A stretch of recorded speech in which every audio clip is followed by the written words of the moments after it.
Most wives discover a betrayal through cheap perfume on a shirt collar, or a careless late-night text message glowing in the dark. I found a 9-digit routing number for an offshore bank in the Cayman Islands.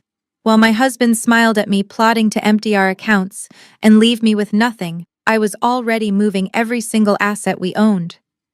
He thought he was playing a game of chess with a naive pawn. He had no idea he was dealing with the queen. My name is Olivia. I am 33 years old and I run a highly successful luxury real estate staging company. But to my husband, Nathan, and his family, I just arrange throw pillows for a living. Our marriage had been feeling distant for months. Nathan is a wealth manager at a top investment firm in Chicago. He handles millions of dollars every day, which made him arrogant and secretive about our own finances. I always let him manage our joint accounts to protect his fragile ego, completely unaware that he was using my trust as a weapon. It all started on a Tuesday afternoon. I was in his home office looking for a spare phone charger before heading out to a client meeting. I reached across his massive mahogany desk and accidentally bumped his leather mouse pad. A small, folded yellow sticky note slipped out from underneath. I picked it up, assuming it was just a password reminder. Instead, my eyes locked onto a series of numbers and financial codes that made my blood run cold. There was a SWIFT code, a routing number, and an account number linked to a private wealth bank in the Cayman Islands. Right below that was a corporate registration for a company called Page Vista Holdings, LLC. My stomach violently dropped. Page was a 28-year-old real estate broker who frequently partnered with Nathan on high-end property deals. She was young, ruthlessly ambitious, and constantly texting him after hours about supposed market trends.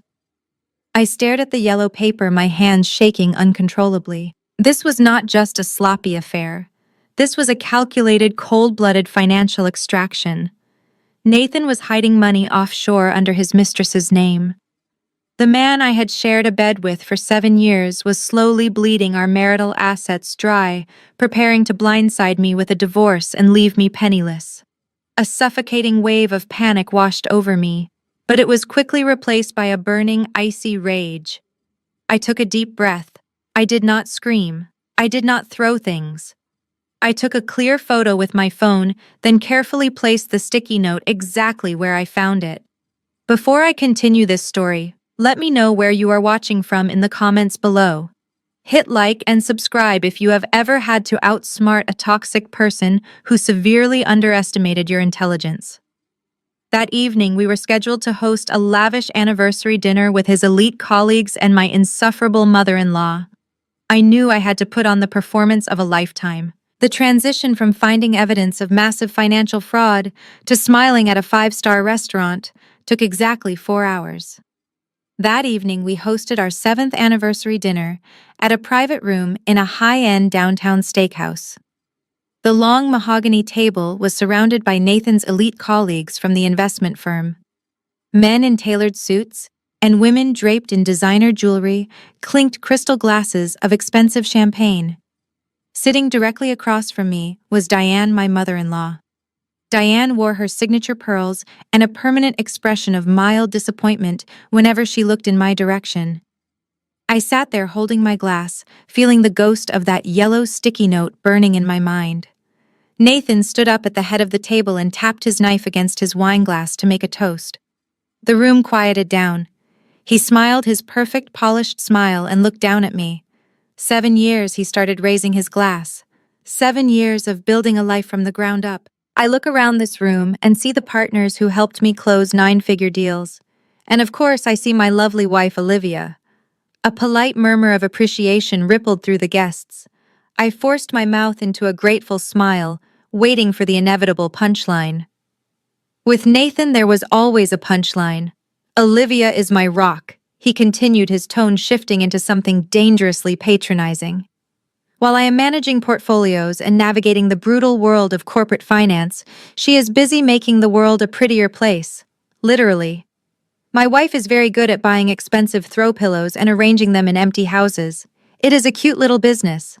But let us be honest, the real reason we can afford to pour $1,000 wine tonight is because of the financial brain standing right here. He pointed to his own head. A few of the junior executives chuckled nervously. The older partners smirked.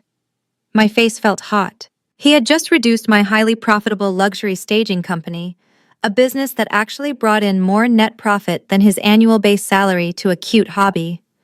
Before I could even process the public humiliation, Diane chimed in from across the table. Her voice cut through the awkward laughter loud and clear. "Oh, Nathan is absolutely right," Diane said, swirling her wine. "Women simply do not have the head for serious investments or wealth management. Olivia dear, you really should just hand over whatever little earnings you make to Nathan. Let him handle the adult decisions. A husband needs to control the finances anyway. It is just the natural order of things." The sheer audacity of her statement hung in the air. I looked at Nathan, expecting him to gently correct his mother or defend my business. Instead, he just nodded in agreement and took a sip of his wine, looking completely satisfied with himself. He really thought he had me boxed in. He thought I was just a naive decorator who would hand over her hard-earned money without a second thought. The room fell completely silent after Diane made her ridiculous comment. I looked around the table at the faces of Nathan's colleagues. A few of them stared down at their plates, looking uncomfortable, while others nodded along with my mother-in-law. Diane took another sip of her wine and placed the glass down with a sharp clink. She leaned forward, resting her elbows on the fine white linen tablecloth. "You know it is true, Olivia," she said with a dismissive wave of her hand. "Women simply let their emotions get in the way of logical financial planning. Nathan has spent his entire career building wealth for high-net-worth individuals. It is only logical that he should be in complete control of your business revenue. You should be grateful you have a husband willing to take on that heavy burden, so you can just focus on picking out nice curtains and matching rugs." I kept my expression perfectly neutral. I did not blink. I did not show a single ounce of the absolute fury boiling inside my chest. If Diane or any of the smug executives sitting at this table actually knew the truth about our finances, they would choke on their expensive steaks. My luxury staging company was not a cute little hobby. It was a massive enterprise. Last year alone, my business brought in over $3 million in net profit. I worked with the top real estate developers in the state, staging multi-million-dollar penthouses and exclusive celebrity estates. My income completely dwarfed what Nathan brought home from his supposedly elite investment firm. But I had spent the last 5 years quietly downplaying my success. I hid my massive revenue in separate corporate accounts and only contributed what looked like a modest salary to our joint checking. I did this because Nathan had an incredibly fragile ego. Early in our marriage, he would become sullen and cold whenever I landed a major contract. He needed to feel like the powerful provider, the absolute king of our castle. So I shrank myself. I played the role of the sweet creative wife who needed her brilliant financial husband to handle all the complicated math. I let him manage our joint savings, and I let him believe he was the ultimate master of our financial universe. Now I realized that my desire to protect his pride had given him the perfect cover to rob me blind. He was using the very trust I gave him to funnel our money to an offshore account with his young mistress. He thought my silence was stupidity. He thought my patience was weakness. He assumed I did not understand the very financial structures I used every day to run my million-dollar empire. I looked at Diane, whose eyes were practically gleaming with malice. She wanted a reaction. She wanted me to throw a childish tantrum right here in front of his bosses, so she could prove her point about overly emotional women. I was not going to give her that satisfaction. Instead, I reached for my water glass and took a slow, deliberate sip, maintaining steady eye contact with my husband. Everyone at the table was waiting for my reaction. I could feel the eyes of the junior executives darting between me and Diane. They probably expected me to burst into tears or throw my napkin down and storm out of the restaurant. That is exactly what Nathan wanted. He wanted me to look erratic and unstable in front of his colleagues to justify whatever narrative he was spinning behind my back. But I did not give them a scene. Instead, I let a soft, apologetic smile spread across my face. I picked up the heavy crystal wine bottle from the center of the table and gracefully stood up.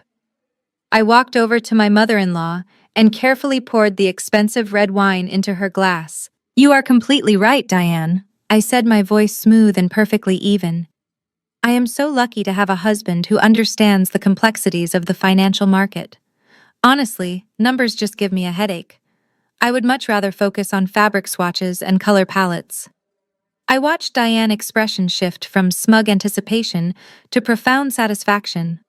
She took a sip of her freshly poured wine and nodded approvingly like a teacher praising a slow student.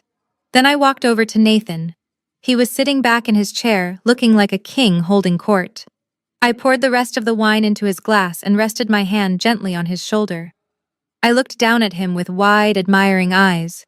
You handle so much pressure at work, honey, I said loud enough for the entire table to hear. I really should just transfer the business accounts over to your firm soon so I do not have to worry about tax season anymore.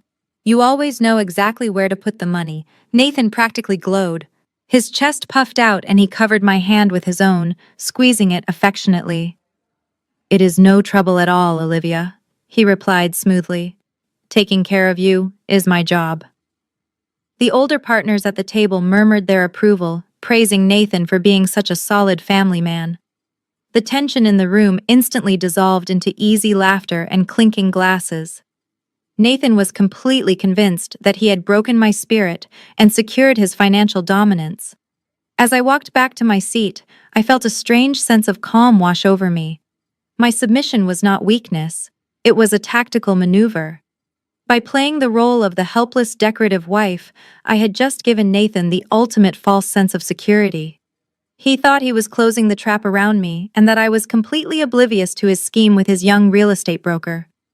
But as I sat down and calmly picked up my fork, I knew the truth. I had just handed him the rope he would eventually use to ruin his own life. The dinner eventually ended with fake hugs and empty promises to get together again soon.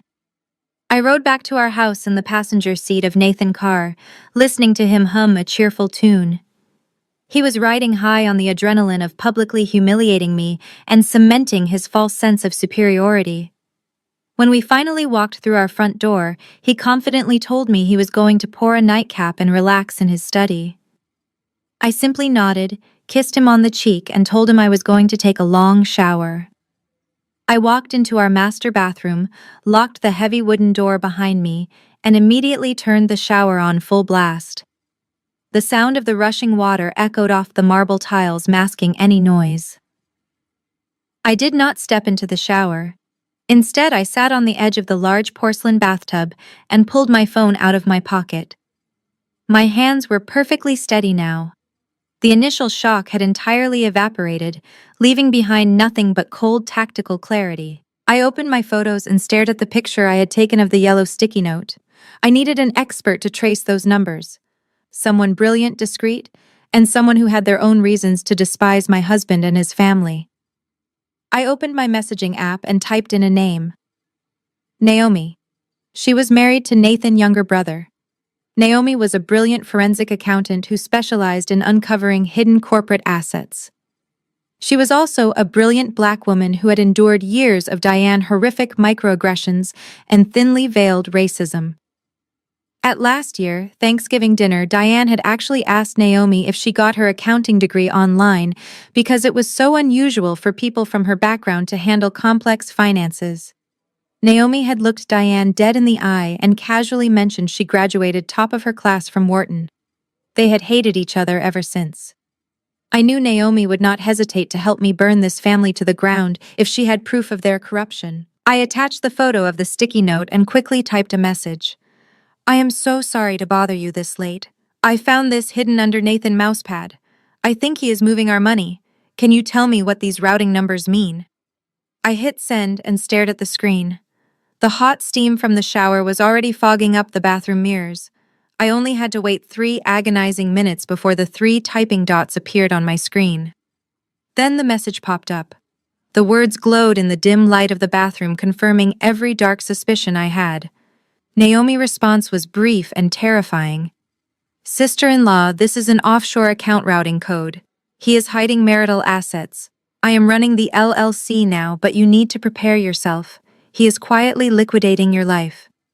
The next morning, I walked into a small coffee shop tucked away in a quiet suburban neighborhood.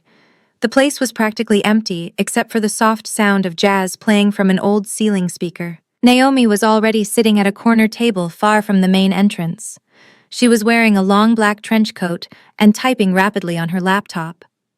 As soon as I pulled out the chair across from her, she closed the screen and pushed a thick manila folder across the table.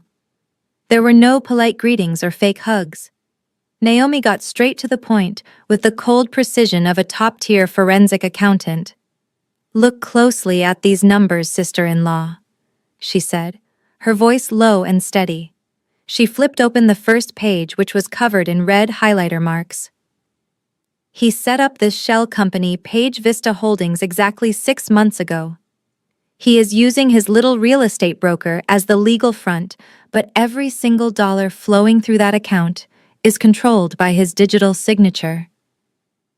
I stared at the rows of financial data and corporate registration codes.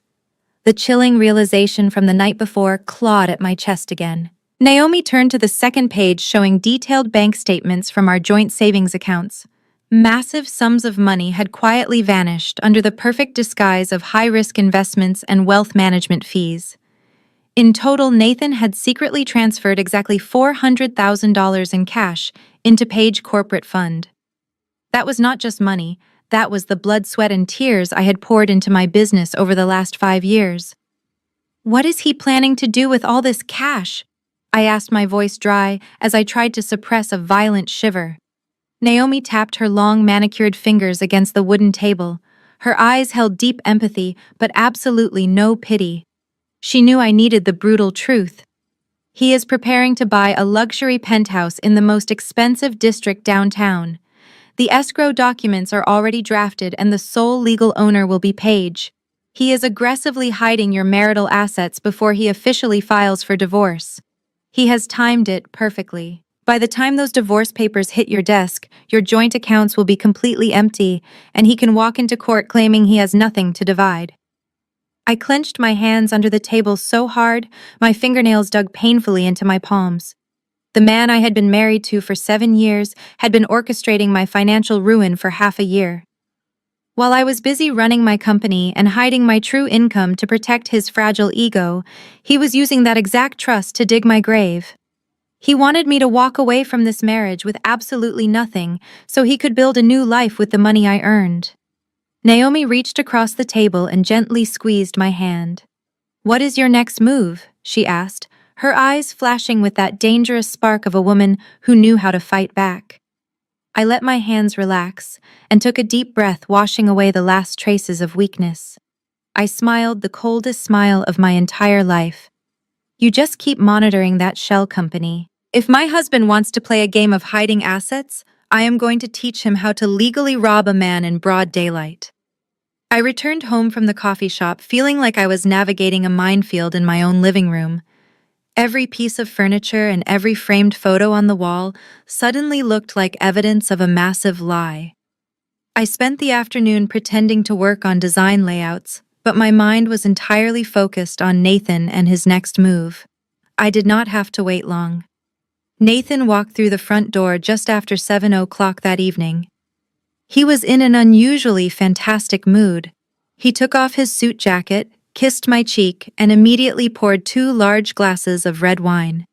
He handed me a glass with a wide, charming smile that would have completely fooled me just 24 hours ago. "I brought something home for us to review," he said casually as he unlatched his heavy leather briefcase. He pulled out a thick stack of legal documents and placed them right in the middle of our granite kitchen island. I took a sip of my wine and looked at the papers. "What is all this?" I asked, keeping my voice light and purely innocent.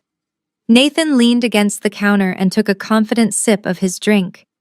"It is an incredible opportunity, Olivia," he said, his voice dripping with fake excitement. "The firm is launching a highly exclusive new investment fund next month. The returns are going to be astronomical, but the minimum buy-in requires a significant amount of liquid capital. I want to refinance our house so we can pull out the equity and invest it directly into this fund. It is a guaranteed wealth multiplier." I stared at the thick stack of papers and felt a cold knot tighten in my stomach. The audacity of this man was absolutely staggering.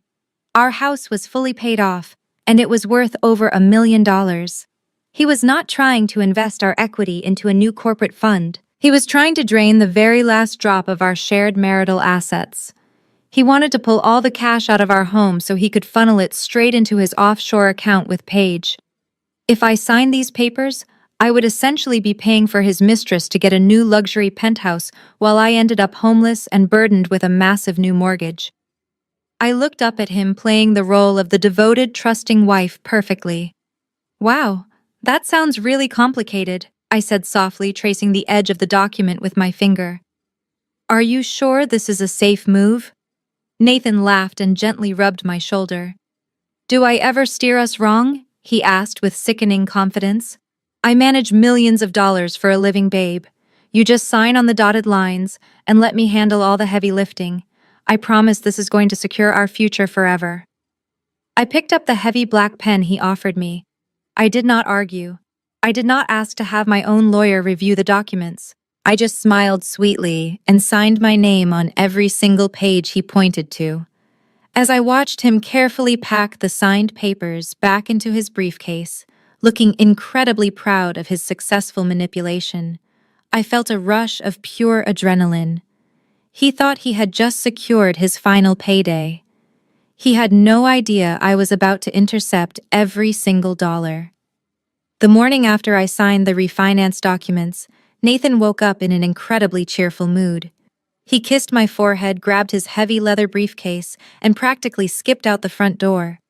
He was eager to get to his office and process the paperwork that would drain our home equity and fund his secret life. I stood by the kitchen window, holding my coffee mug, and watched his sleek silver car pull out of the driveway.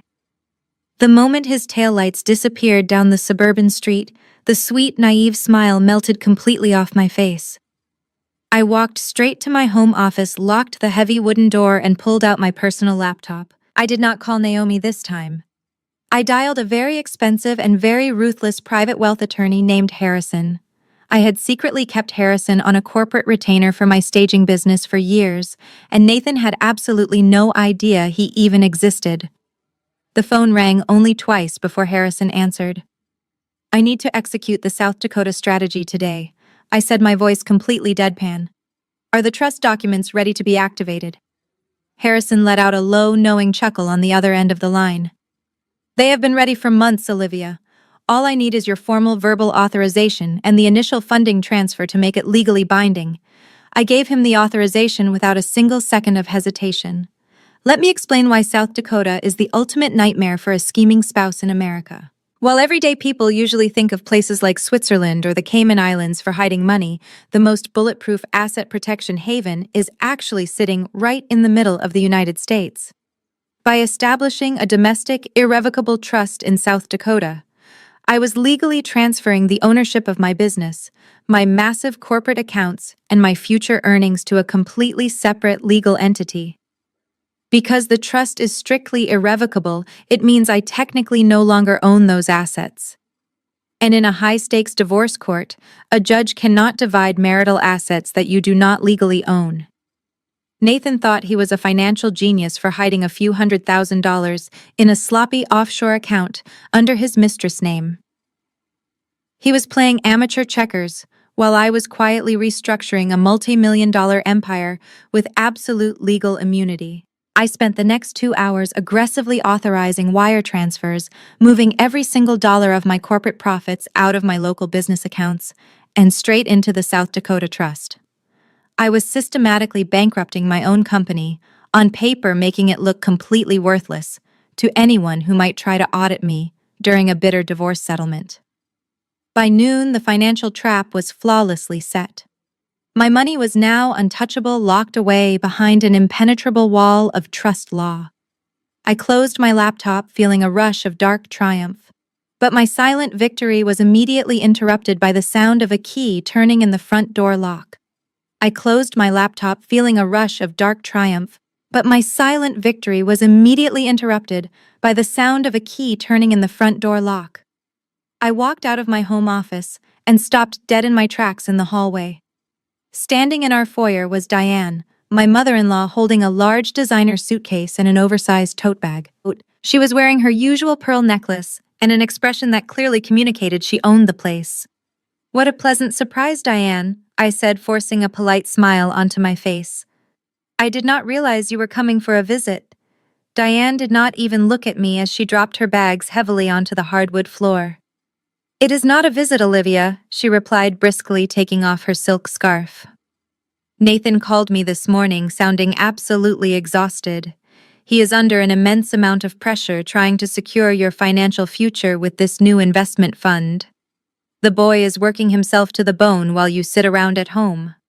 I decided to move in for a few weeks to make sure he is properly cared for." I stared at her, feeling a mix of absolute disgust and sheer amusement.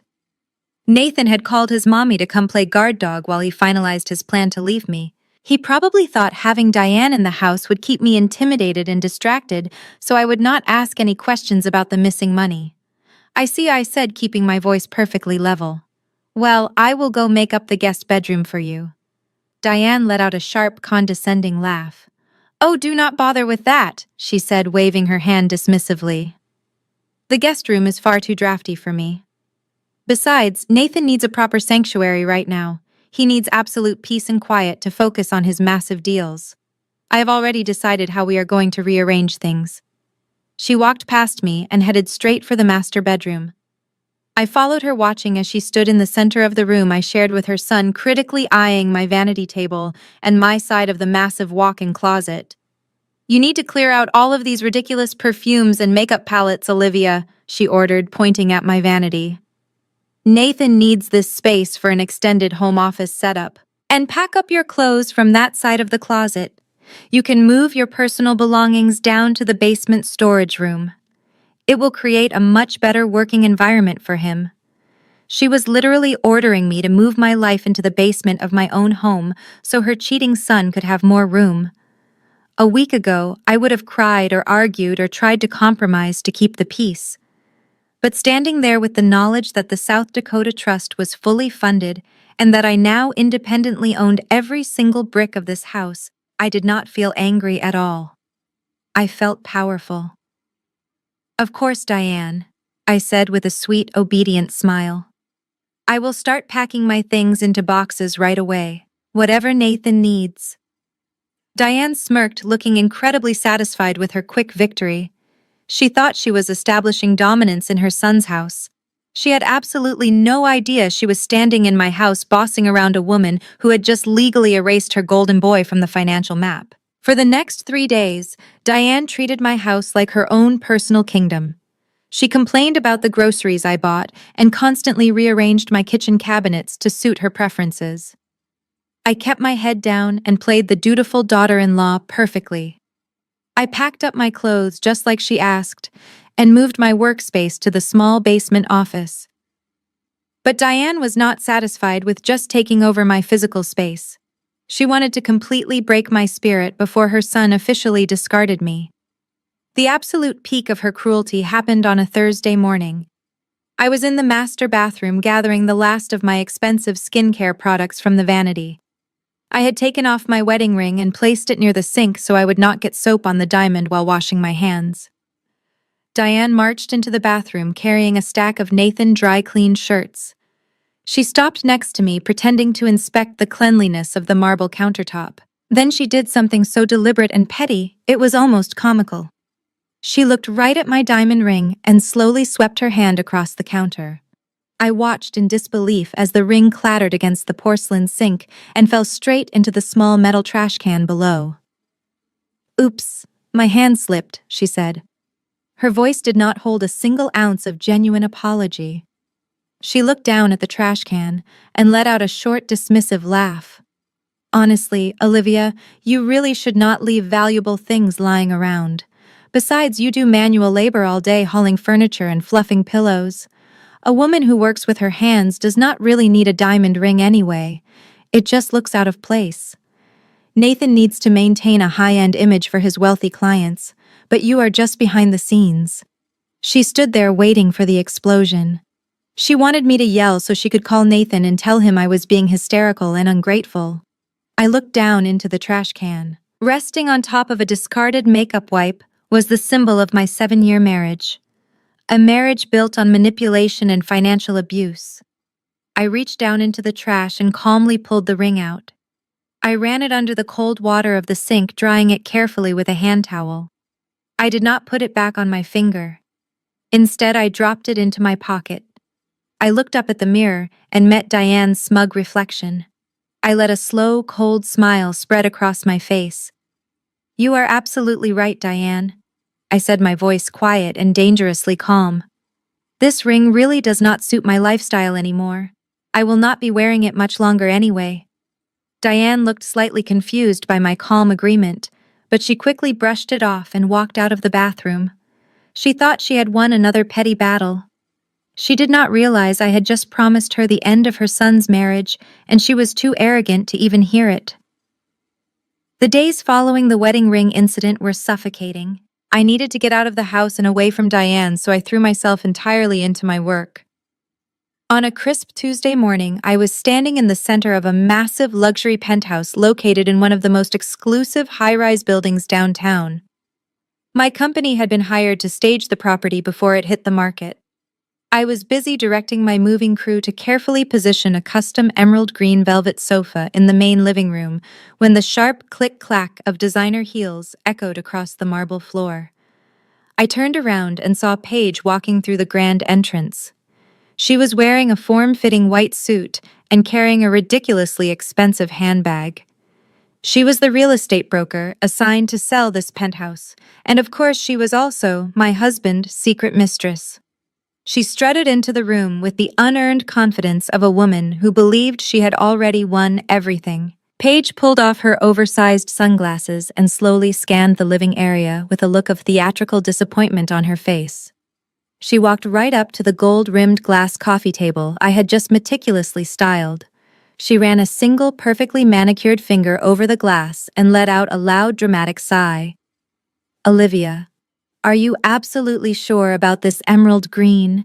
she asked, her voice dripping with fake concern and heavy condescension.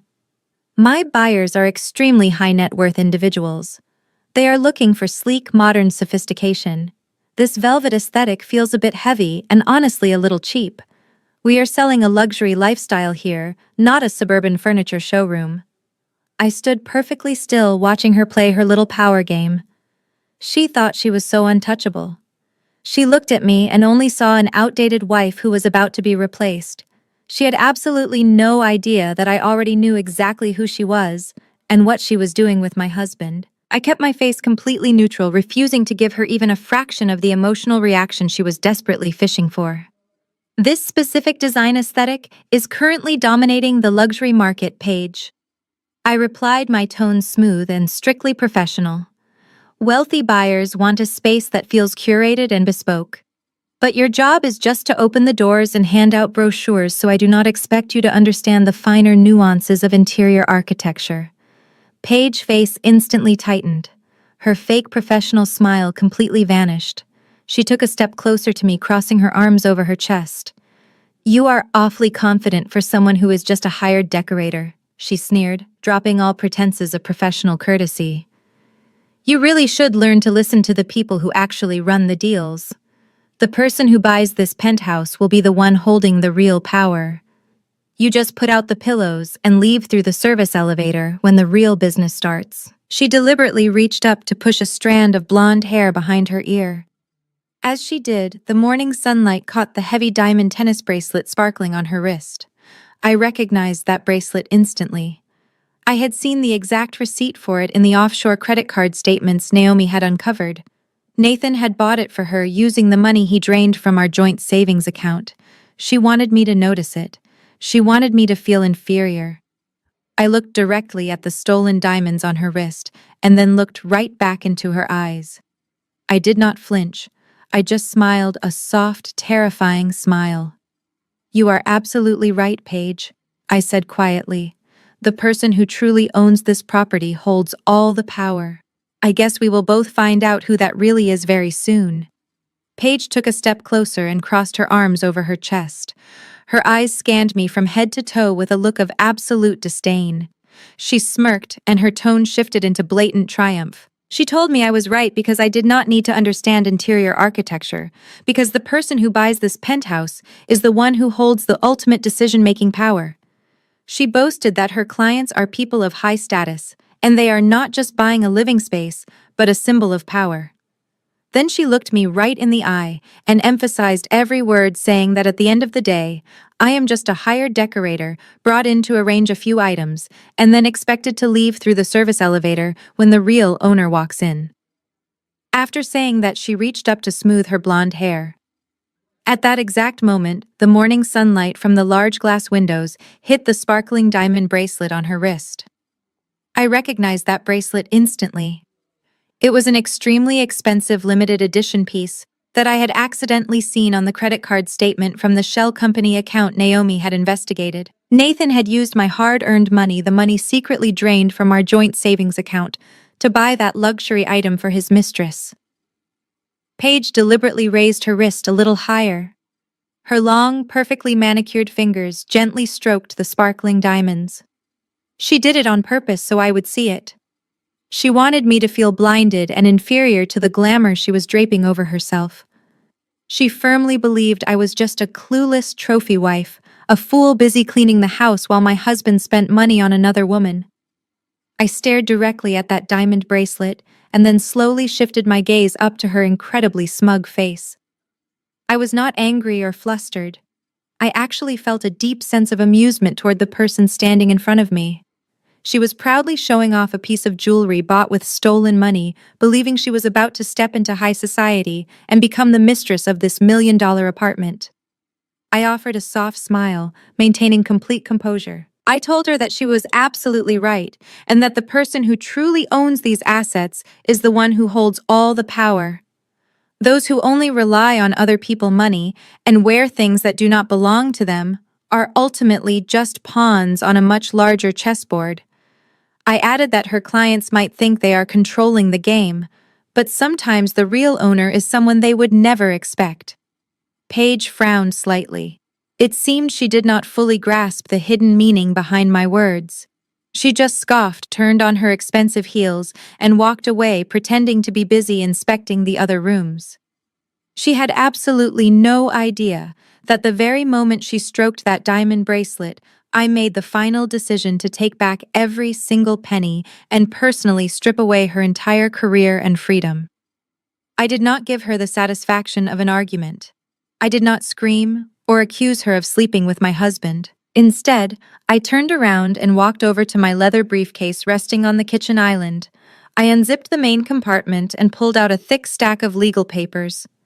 These were the staging handover contracts, but I had spent the previous night making some very specific modifications to this particular document. I walked back over to Paige and handed her a sleek silver pen along with a heavy clipboard. Since you are the official broker representing the buyer of this property, I need you to sign this staging release form, I said, keeping my voice strictly professional. It is just standard procedure. It confirms that my company has successfully delivered the custom furniture, and that you assume temporary liability for the items while the penthouse is being shown to potential clients. Paige let out an exaggerated sigh and snatched the pen from my hand. She was so eager to act like the boss and so desperate to assert her authority over me that she did not even bother to read the first paragraph. If she had taken 5 seconds to actually look at the document she was about to sign, she would have noticed 2 massive red flags. First, the listed valuation for the temporary furniture rental was marked up to 3 times the actual market rate. Second, and much more importantly, I had inserted a hidden liability clause at the very bottom of the second page. The clause explicitly stated that the person signing the document assumed full personal financial responsibility for the entire retail value of the luxury furniture in the event of any contractual breach, property dispute, or delayed escrow.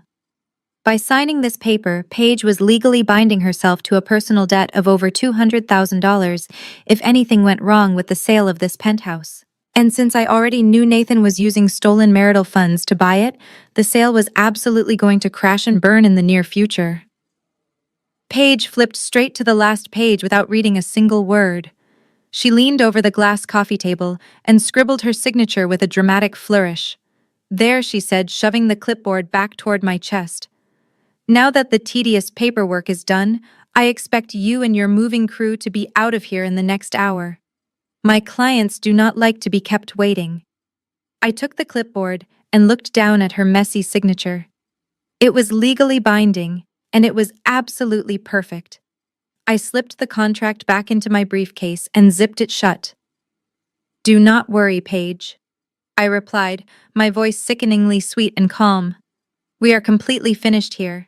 I hope you truly enjoy the penthouse." I turned my back on her and walked out of the room feeling the satisfying weight of the signed contract in my bag. She thought she was signing a routine delivery form to show off her power. She had no idea she had just signed away her entire financial future. The moment I left that luxury penthouse, the real work began. I had already established the legal framework for the South Dakota Trust, but now I needed to actually fund it. Over the next few days, I initiated a high-speed covert liquidation of my entire business empire. I could not just abruptly close my doors and disappear because Nathan would immediately notice the sudden disruption. I had to make my staging company look like it was aggressively expanding while I was actually draining every single dollar from the inside out. I called an emergency meeting with my two biggest competitors in the local luxury staging market. I told them I was pivoting my entire business model to focus exclusively on commercial real estate. I explained that I needed to quickly liquidate my current residential inventory to fund the cash purchase of a massive new warehouse facility. It was the absolute perfect cover story. Expanding a business requires heavy capital, and liquidating physical assets to fund a real estate acquisition is a completely standard corporate maneuver. My competitors were thrilled to buy my market share, and nobody suspected a thing. Within 48 hours, I had successfully sold off my 3 largest ongoing staging contracts for a massive lump sum. I sold my entire physical inventory of high-end residential furniture, expensive art pieces, and custom imported rugs at a slight discount to ensure the cash cleared immediately. The money flooded into my local business checking accounts like a tidal wave, but it did not stay there for long. As soon as the incoming funds cleared my bank, I systematically wire transferred every single penny out of my local accounts and directly into the irrevocable trust in South Dakota. I carefully categorized the outbound transfers in my corporate ledger as non-refundable deposits for the fictional warehouse and heavy equipment purchases. If Nathan or his future divorce lawyers ever audited my corporate books, they would simply see a business owner who took a massive financial risk on a failed expansion and temporarily tied up all her liquid capital. By Friday afternoon, my highly profitable company was essentially an empty shell. I still had my brand name and my office space, but the actual cash was entirely gone. It was safely locked away and legally untouchable. I sat alone in my dark office staring at the computer screen watching the final wire transfer confirmation pop up. The balance on my screen dropped to just a few $100s. I closed my laptop and took a deep breath. I had successfully moved my entire life savings out of my cheating husband's reach. But I knew Nathan was constantly monitoring my financial activity. He was an arrogant wealth manager obsessed with maintaining control. It was only a matter of time before he logged in and saw the massive financial crater I had just created. I knew the explosion was coming, and I was perfectly prepared to give him the performance of a lifetime. With my corporate accounts completely drained and safely locked away, my next target was my personal investment portfolio. Over the years, I had built a substantial collection of high-performing stocks and mutual funds all under my own name.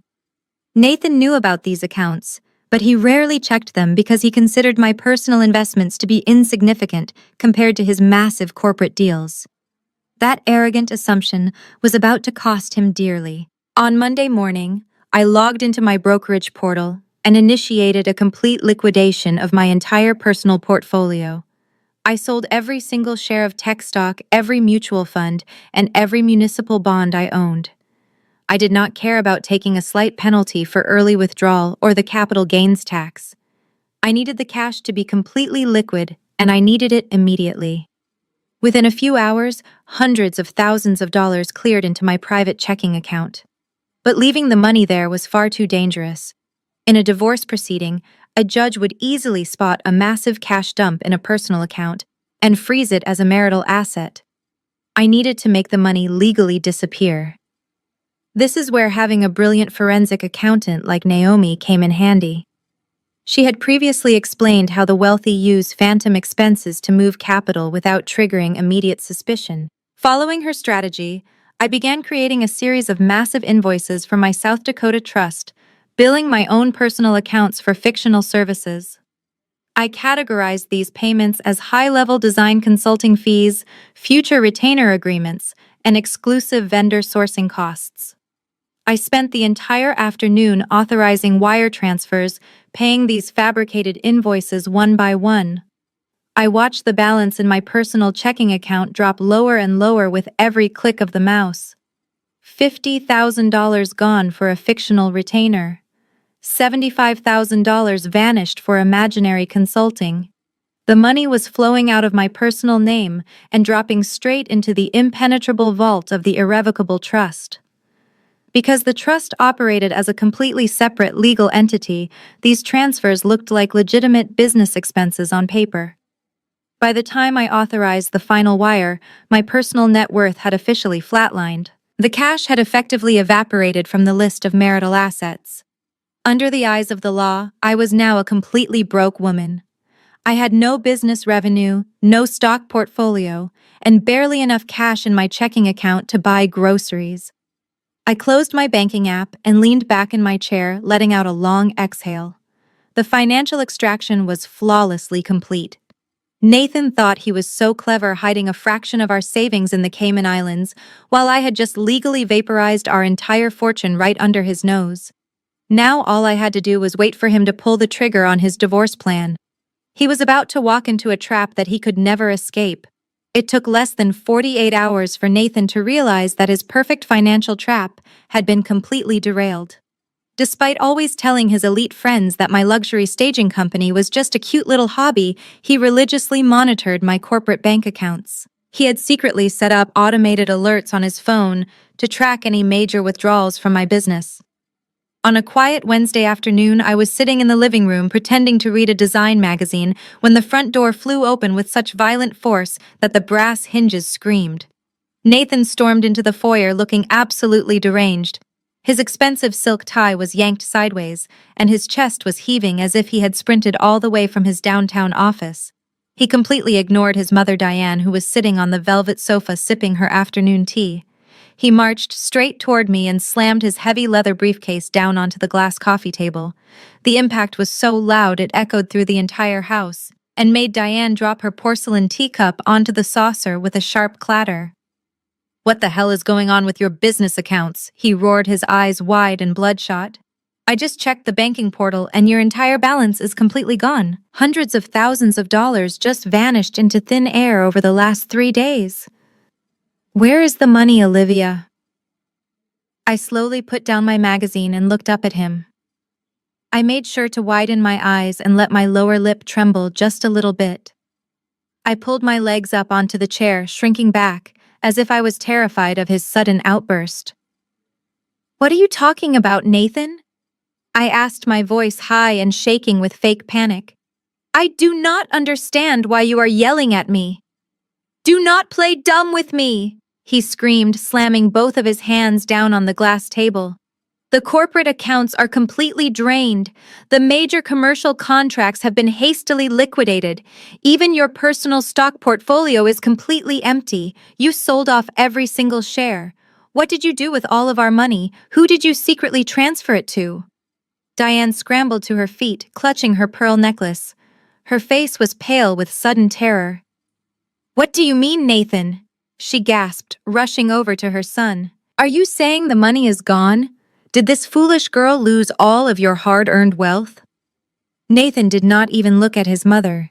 He kept his furious gaze locked onto me, waiting for an explanation. He was standing on the absolute edge of a complete mental breakdown. He had spent 6 months meticulously planning to blindside me with a divorce and steal my life savings to buy a luxury penthouse for his young mistress. He thought he was the ultimate puppet master, controlling every single dollar in our marriage. But now, the arrogant wealth manager was staring into a massive financial black hole that he could not comprehend. I looked right into his desperate, angry eyes and knew my performance was absolutely flawless. I was ready to deliver the next phase of his nightmare. I buried my face in my hands and let out a loud, desperate sob. I forced my shoulders to shake violently, pretending to be completely overwhelmed by intense guilt and terror. "It is all gone," I choked out, letting the tears stream freely down my face. I was trying to secure a massive exclusive shipment of custom Italian marble and imported European textiles for my new commercial expansion. The overseas supplier promised a massive wholesale discount for an upfront cash wire transfer. They seemed so legitimate, Nathan. They had a verified corporate history and perfect credentials. Nathan stood completely still, staring at me like I was a disgusting alien species. His face had gone terrifyingly pale, but his jaw was clenched so tight I thought his teeth might actually shatter. "I just wanted to surprise you," I cried, looking up at him with wide, terrified eyes. "I wanted to prove to you and Diane that I could handle high-level corporate investments too. I wired the money to their international holding account 3 days ago, but this morning their website went dark and their phone numbers are completely disconnected. The bank fraud department said the offshore wire cannot be reversed. It was an elaborate corporate scam, Nathan. I was scammed out of every single dollar we had." The silence in the living room was absolute. Even Diane stopped breathing. Then, without any warning, Nathan stepped forward and swung his arm with brutal force. His open palm struck the side of my face with a sharp, sickening crack. The sheer force of the slap threw me completely off balance, and I fell hard against the armrest of the velvet sofa. My cheek burned instantly, and a sharp ringing echoed in my left ear. "You stupid, naive bitch!" he screamed, his voice breaking with sheer, uncontrollable rage. "You arrogant little decorator!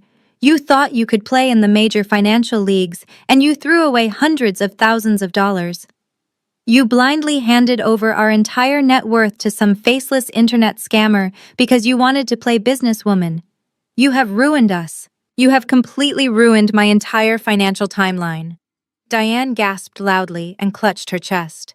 "I knew it," she wailed, pointing a shaking finger at me. "I told you, Nathan. I told you she was financially incompetent. She has destroyed everything you worked so hard to build." I stayed crumpled on the sofa, holding my violently stinging cheek and continuing to sob. I begged for his forgiveness, apologizing over and over again for being so foolish. I played the role of the broken, defeated, and entirely penniless wife flawlessly. Nathan looked down at me with pure disgust. He spat a final hateful curse word, turned around, and stormed out of the house, slamming the front door behind him.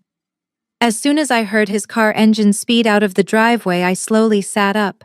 I wiped the fake tears from my face and gently touched my red, throbbing cheek. The physical pain was sharp, but the dark, overwhelming sense of victory was entirely intoxicating.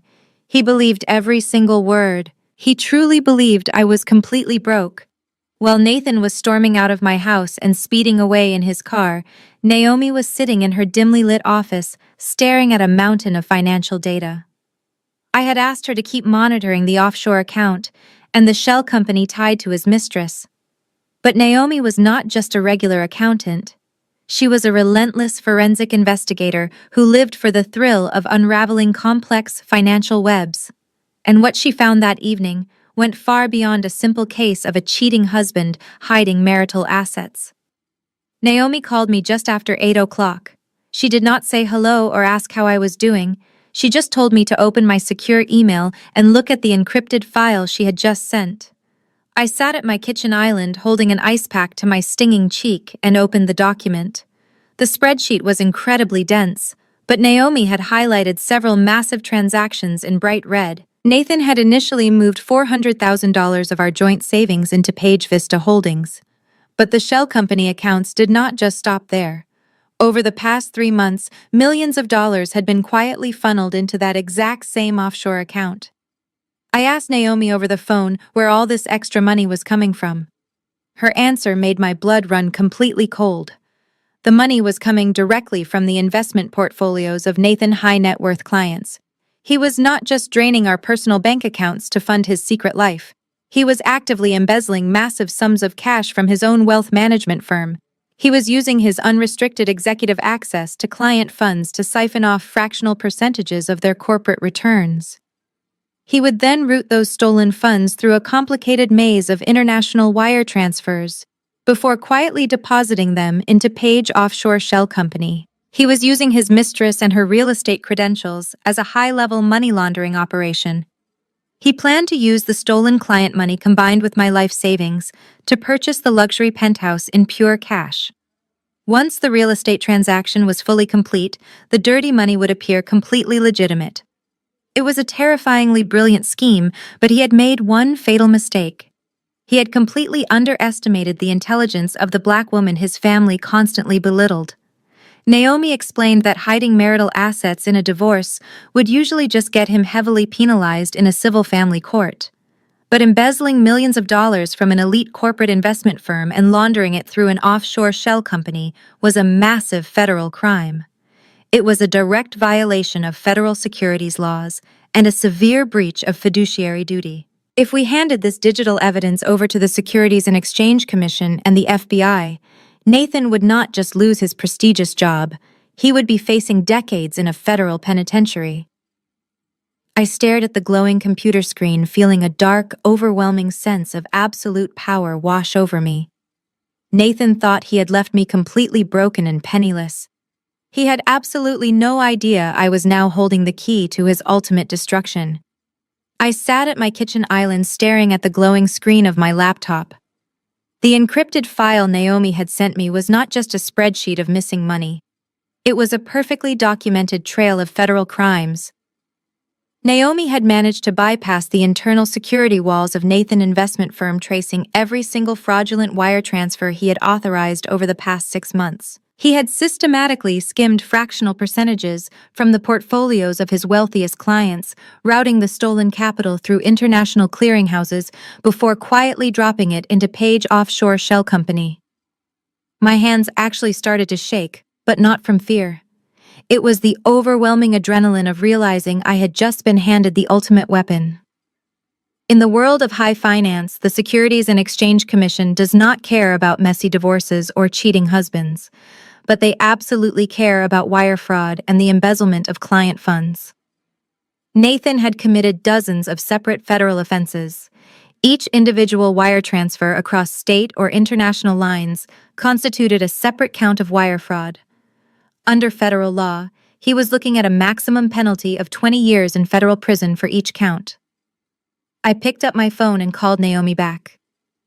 Her voice was completely calm on the other end of the line.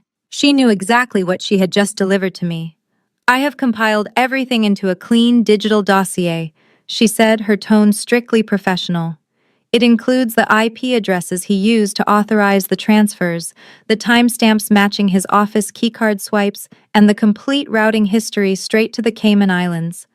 If you hand this over to the SEC and the FBI, his entire career will be vaporized overnight. The federal government will freeze all of his assets, including the offshore shell company. He will not be able to buy that luxury penthouse or even afford a decent criminal defense attorney." I looked at the digital dossier on my screen. This was no longer just a battle over marital assets or a wounded ego. This was total annihilation. Nathan had arrogantly assumed I was too financially illiterate to understand his little offshore scheme. He thought he could discard me like an old piece of furniture and start a shiny new life with stolen money. He had built an elaborate house of cards out of corporate fraud and pure arrogance, and now I was holding the match. "Thank you, Naomi," I said, my voice steady and cold. "Keep a secure backup of this entire file. We are not going to fire this weapon just yet. I want him to think he has won. I want him to proudly hand me those divorce papers, thinking I am completely destroyed." Naomi let out a low, satisfied laugh. "Just say the word, sister-in-law," she replied before hanging up. I closed the laptop and took a deep breath. The trap was fully set and loaded with federal charges. All I had to do now was smile and wait for him to walk right into it. That dinner was easily the most surreal meal of my entire life. Nathan sat at the head of the dining table, cutting into his steak with the arrogant posture of a victorious king.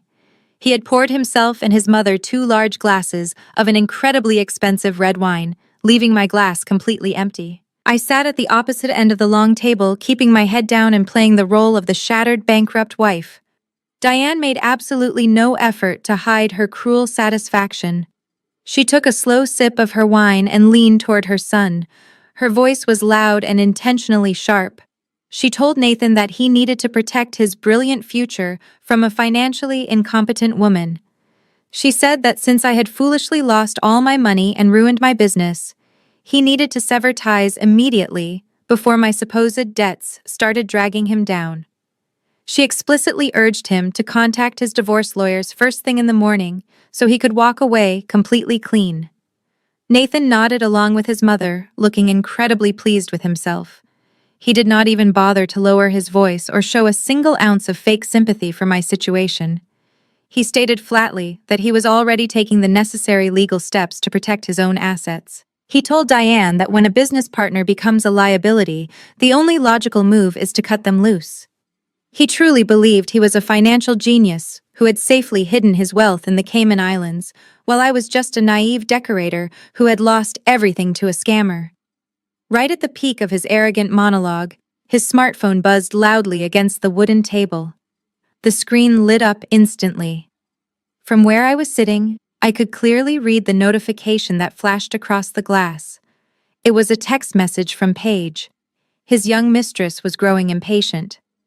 The message demanded to know when the cash transfer for the luxury penthouse would be finalized, because she was tired of waiting to start their new life together. Nathan glanced at the glowing screen, and a sickeningly sweet smile spread across his face. He picked up the phone, typed a quick, reassuring reply to his mistress, and placed it face down on the table. He did not even bother to hide his good mood. He assumed I was too devastated by my own fake financial ruin to notice his suspicious behavior. I slowly raised my fork and took another bite of my steak, chewing it methodically. I looked back and forth between the two of them as they happily discussed his bright new future. They were celebrating a victory built entirely on stolen money and massive federal fraud.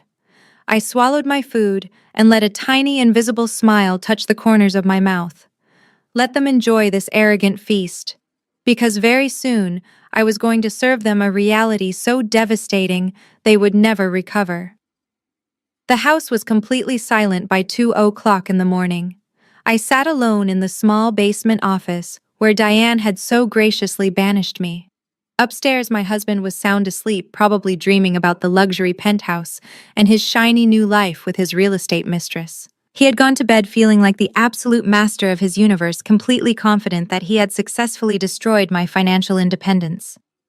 I stared at the glowing screen of my laptop, illuminating the dark room with a harsh blue light. I had one final task to complete before the trap was permanently sealed. Over the past few days, I had systematically drained my corporate accounts, liquidated my massive stock portfolio, and paid off a series of phantom invoices to move my wealth into the South Dakota Trust. But there was still a small remnant of cash sitting in my primary personal checking account. It was the account Nathan monitored the most closely, the one he believed represented the last remaining shreds of my dignity. I took a slow, deep breath and clicked the transfer button. I watched the loading circle spin on the screen for what felt like an eternity. Then the final confirmation message popped up. The transaction was complete. I refreshed the banking portal and stared at the bold black numbers at the top of the screen. My available balance was officially $0.00. Under the eyes of the law, and according to every financial institution in the country, I was now completely and utterly broke. I had no hidden safety net that a divorce lawyer could uncover. Every single penny of my hard-earned wealth was safely locked away inside an impenetrable, irrevocable trust governed by laws that Nathan could never breach. The financial extraction was flawlessly executed. I closed the laptop and leaned back in my chair, letting the darkness of the basement wash over me. For 7 years, I had played the role of the quiet, supportive wife. I had dimmed my own light and hidden my massive success, just to protect the fragile ego of a man who ultimately saw me as nothing more than a temporary convenience.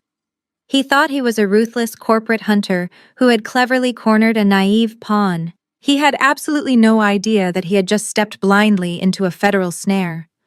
The net was cast. The offshore bank codes, the wire fraud evidence, and the South Dakota trust documents were all perfectly aligned. Now all I had to do was wait for him to make his final move. I knew Nathan could not resist the urge to publicly humiliate me one last time. He was going to serve me with divorce papers, expecting me to shatter into a million pieces. I smiled into the dark room, completely ready for the grand finale. Let him make his move. Exactly 1 week later, the grand ballroom of the Downtown Plaza Hotel was glowing with warm golden light. It was the night of my staging company annual gala. I had booked and paid for this lavish venue 6 months in advance, long before I executed my massive financial vanishing act.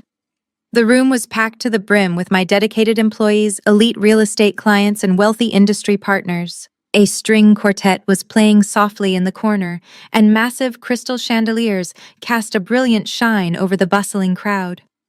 I was wearing a floor-length emerald silk gown, holding a glass of sparkling champagne, and flawlessly playing the role of the gracious founder. To anyone looking at me, I was a highly successful businesswoman, celebrating another record-breaking year. But beneath the calm and glamorous exterior, my heart was beating with the cold precision of a ticking time bomb. I knew exactly what was about to happen tonight. Right at 8 o'clock, the heavy mahogany doors at the back of the ballroom swung wide open. The cheerful murmur of the crowd dipped slightly as people naturally turned to look at the late arrivals. Nathan walked into the room with the aggressive swagger of an apex predator. He was wearing a custom-tailored black tuxedo, his hair was perfectly styled, and his posture radiated pure, absolute arrogance. He had a sickeningly confident smirk on his face as his eyes slowly scanned the crowded room, searching for his target. He did not come alone to celebrate my achievements. Trailing closely behind him was his mother, Diane. She was wearing an overly flashy silver dress and looking around the elegant room with her usual expression of deep judgment. She looked exactly like a general arriving to inspect a newly conquered territory. But the most important detail was the two men walking perfectly in step on either side of Nathan. They were dressed in matching sharp gray suits, and both of them tightly gripped thick leather briefcases. They possessed the undeniable cold aura of high-priced, ruthless divorce attorneys. Nathan had carefully calculated this exact moment. He did not want to hand me the legal documents in the quiet privacy of our home. He wanted a massive captive audience. He wanted to march into the most important professional event of my year and publicly serve me with divorce papers in front of my entire network. He wanted to watch me shatter into pieces while all my employees and clients looked on in absolute shock. He wanted total and complete humiliation. I stood near the main stage and watched him confidently cut through the crowd, making a direct path toward me. My employees stepped aside, parting like the sea as Nathan and his legal strike team approached. He truly believed he was walking into this room to execute a flawless financial assassination. He thought I was a broken, penniless woman who was about to lose her husband and her dignity in one swift public strike. I did not run, and I did not flinch. I took a slow, delicate sip of my champagne and handed the crystal flute to a passing waiter. I smoothed the front of my emerald gown, stood perfectly tall, and waited for my cheating husband to deliver his final blow. Let him enjoy these last few seconds of fake victory. The trap was finally ready to snap shut. The string quartet abruptly stopped playing as Nathan marched right up to the edge of the stage. The entire ballroom fell into a suffocating silence. Hundreds of my employees and high-profile clients turned their attention to the commotion. Nathan stood at the bottom of the steps, looking up at me with a perfectly crafted expression of fake sorrow mixed with righteous anger. The two lawyers flanked him like loyal guard dogs. One of them unlatched his briefcase and handed Nathan a thick stack of legal documents bound with a blue ribbon.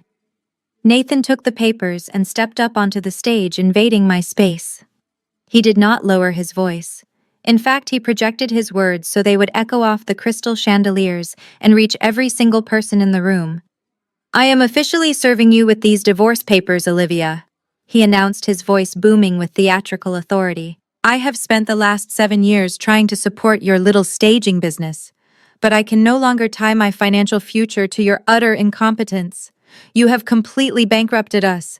You threw away our entire life savings on a fraudulent overseas scam because you were too arrogant to listen to a real financial expert."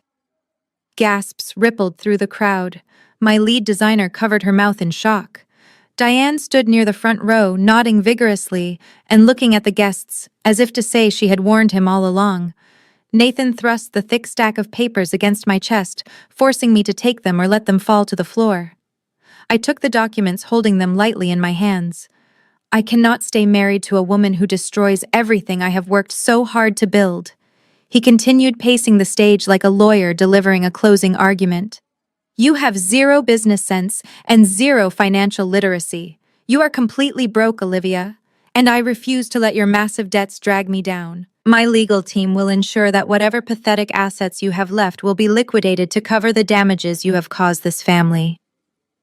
He stopped pacing and stood right in front of me, waiting for the inevitable breakdown. He expected me to cry and beg for forgiveness in front of my entire company. He wanted me to run out of the ballroom in shame. He thought this grand public execution would solidify his narrative that he was the victim of a foolish wife. I looked down at the divorce papers in my hands. The legal petition clearly stated he was requesting a full separation of assets and demanding that I assume all marital debts. It was the exact document I needed him to file.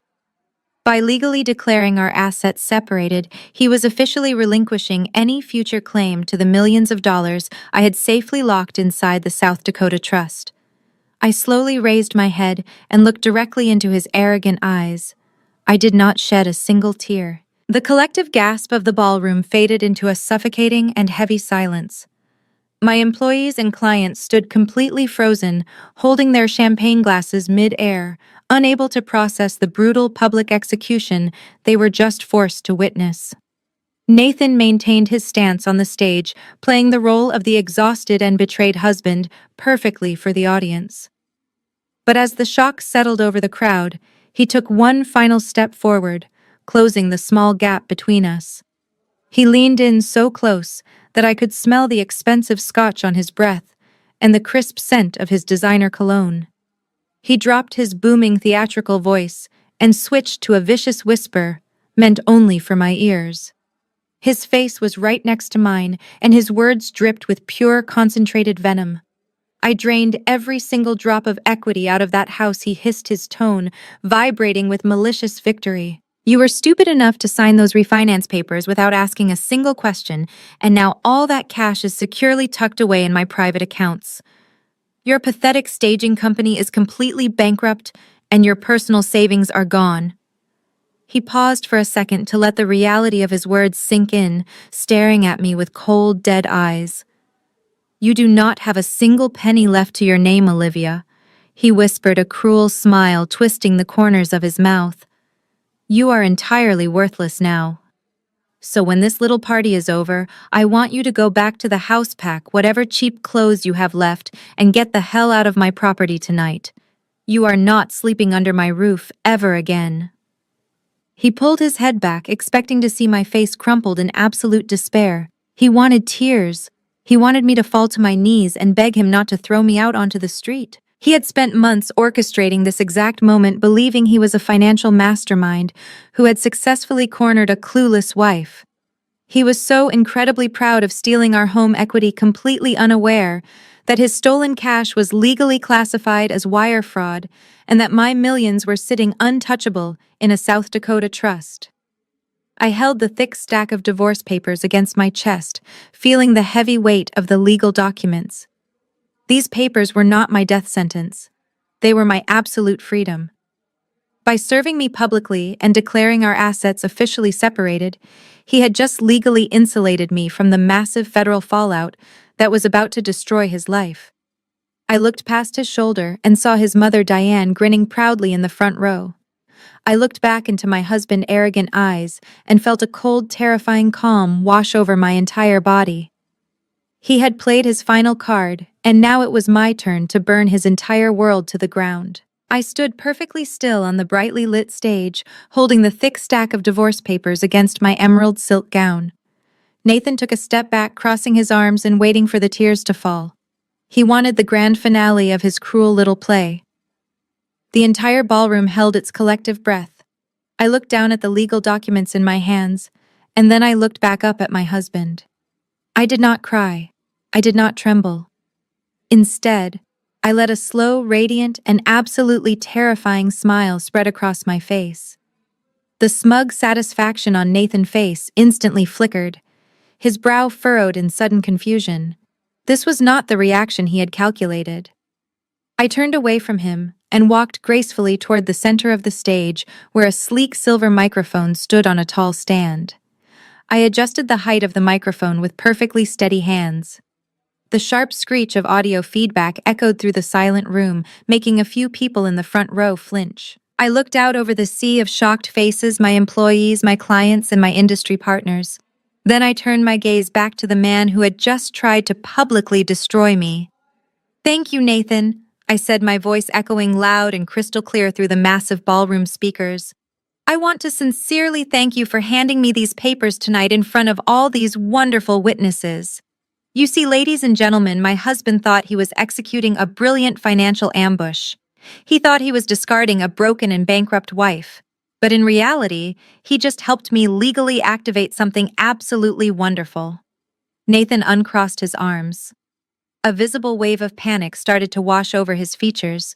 The two high-priced divorce attorneys standing behind him suddenly exchanged a very nervous glance. Down in the front row, Diane dropped her jaw, her heavy silver necklace resting against her chest as she stared at me in total bewilderment. "There was no fraudulent overseas shipping scam," I announced, projecting my voice with absolute authority. "My staging company is not bankrupt. I did not lose a single penny of my wealth to a faceless internet hacker. That was nothing more than a carefully crafted illusion, an elaborate theatrical performance designed specifically for the arrogant man standing on this stage. For the past week, I have watched him celebrate my fake downfall. I let him believe he had successfully drained our home equity and stolen my life savings to buy a luxury penthouse for his young real estate mistress, Paige. The crowd erupted into a chaotic symphony of gasps and loud whispers. Nathan's face drained of all color, turning ashen white under the bright stage lights. He opened his mouth to speak, but no words came out. He was completely paralyzed by the sudden collapse of his perfect reality. I held up the divorce papers for the entire room to see. "By filing this legal separation of assets tonight, my husband just officially surrendered his right to touch any of my actual wealth." He walked right into the trap. The heavy silence in the ballroom was suddenly broken by the sound of my own clear voice echoing through the speakers. I kept the microphone close and slowly shifted my gaze away from my pale, trembling husband on the stage. I looked directly down into the front row where Diane was standing. The arrogant, smug expression she had worn all evening had completely melted off her face. Her heavy silver necklace seemed to weigh her down as she stared up at me with wide, terrified eyes. I addressed her directly, letting my words ring out for every single guest to hear. I told Diane that she had spent the entire week living in my home, treating me like an unpaid servant, and literally throwing my diamond wedding ring into the bathroom trash can. She had proudly ordered me to move my life into the basement so her golden boy could have more room to execute his brilliant financial betrayal. She firmly believed she was ruling over her son's kingdom. But I had a massive reality check waiting for both of them. I turned my attention back to Nathan, who was now visibly sweating under the bright stage lights. I explained the fatal flaw in his arrogant master plan. When he brought home those thick refinance documents, he was so desperate to drain our home equity and fund his secret life with Paige that he made a catastrophic mistake. He assumed I was too foolish to understand complex financial paperwork. He expected me to just blindly sign on the dotted line. What he did not know was that immediately after he left the house that morning, I had my private wealth attorney review the entire stack. Before the notary officially stamped the paperwork, my lawyer inserted a highly specific and legally binding addendum into the final pages. When Nathan rushed to countersign those documents at his office, he was too excited to bother reading the fine print. By signing that modified contract, he unknowingly authorized a complete transfer of the property deed. He did not pull the equity out for his offshore fund. He legally signed over his entire half of the estate directly to my independent ownership. The crowd let out a collective gasp of pure shock. The two expensive divorce lawyers standing behind Nathan suddenly looked furious, realizing their client had just completely sabotaged his own legal case. I looked back down at Diane, whose legs looked like they were about to give out. I offered her the sweetest, most ruthless smile I could muster. I told her that the $1 million suburban home she was currently occupying belonged entirely and exclusively to me. I reminded her of the cruel whisper Nathan had just delivered, ordering me to pack my clothes and get out. I threw his exact words right back at them. I told Diane that she had exactly 1 hour to go back to my house, pack her oversized designer suitcases, and get off my property. They were the ones who would be sleeping on the street tonight. 2 weeks after the explosive gala, the atmosphere in the downtown legal mediation office was suffocatingly tense. I sat on one side of a long mahogany conference table, perfectly composed in a tailored navy blue suit. Beside me sat Harrison, my incredibly expensive and ruthlessly calm private wealth attorney. Across the table sat Nathan. He looked significantly worse than the last time I saw him. The arrogant swagger was completely gone, replaced by dark circles under his eyes and a tense, desperate posture. He had been forced to move into a cheap rental apartment with his mother after I legally evicted them from my house. But despite his obvious downfall, his two aggressive divorce lawyers still carried themselves with an infuriating level of unearned confidence. The official mediator, a stern-looking woman with gray hair, sat at the head of the table and formally opened the session. Before she could even finish her introductory remarks, Nathan-led attorney slammed his hands flat on the table and launched into a vicious offensive. He stated that my little public stunt at the gala was undeniable proof that I had maliciously concealed marital assets.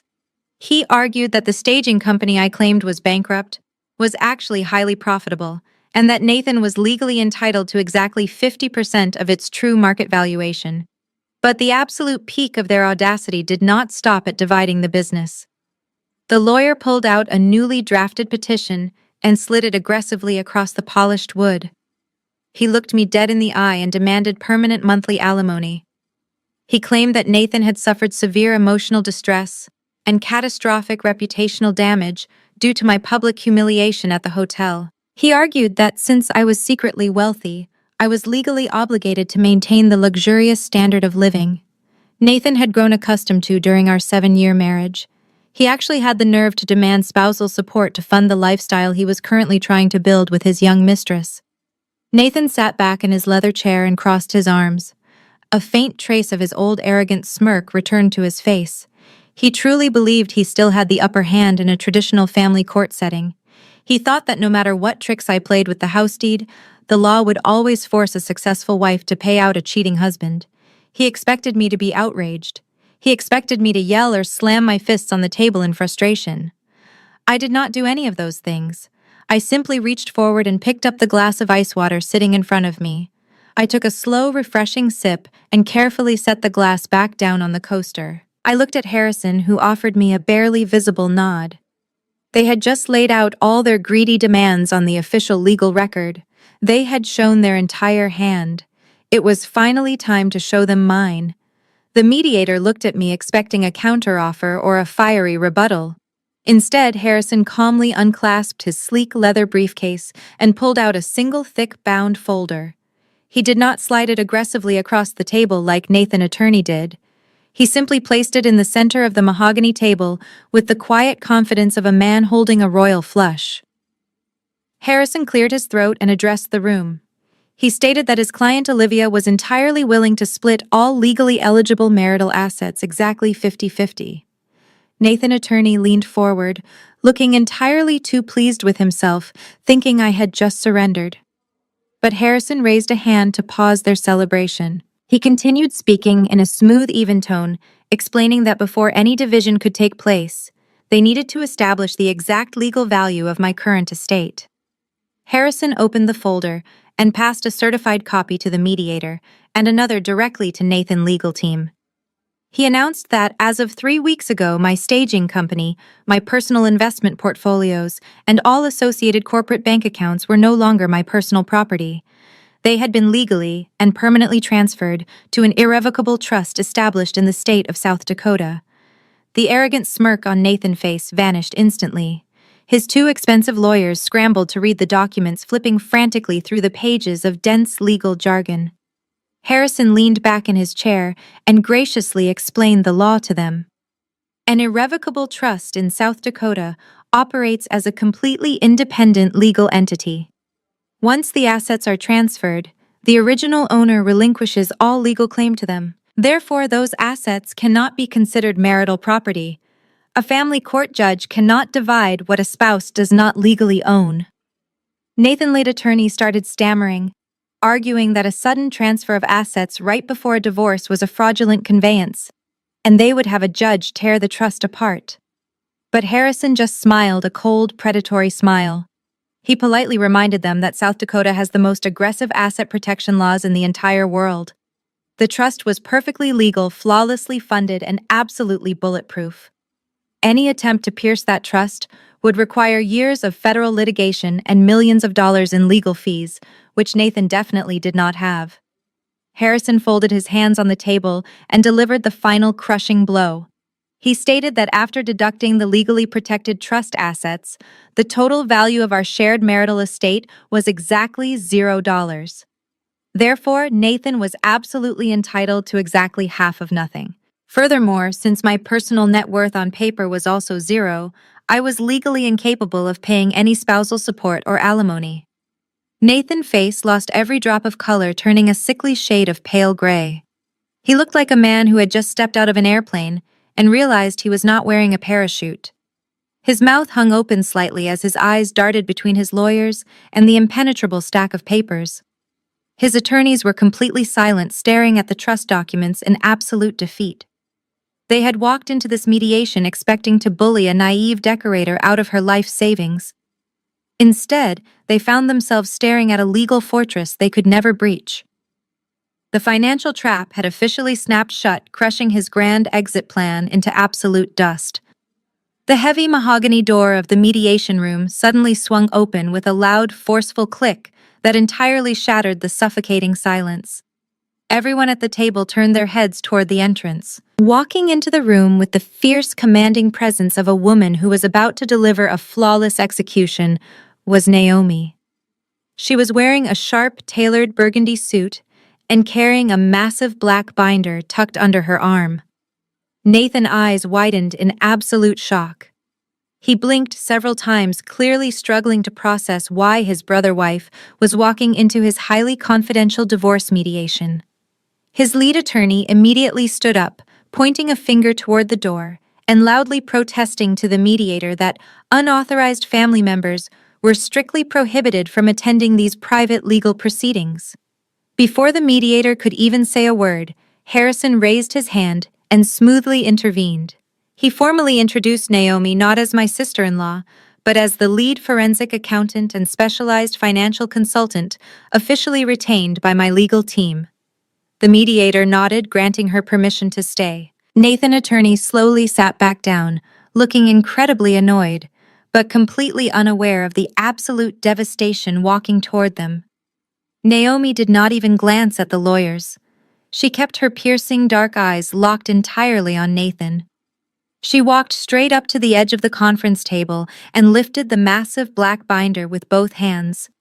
With a swift, deliberate motion, she dropped the heavy file right in the center of the polished wood.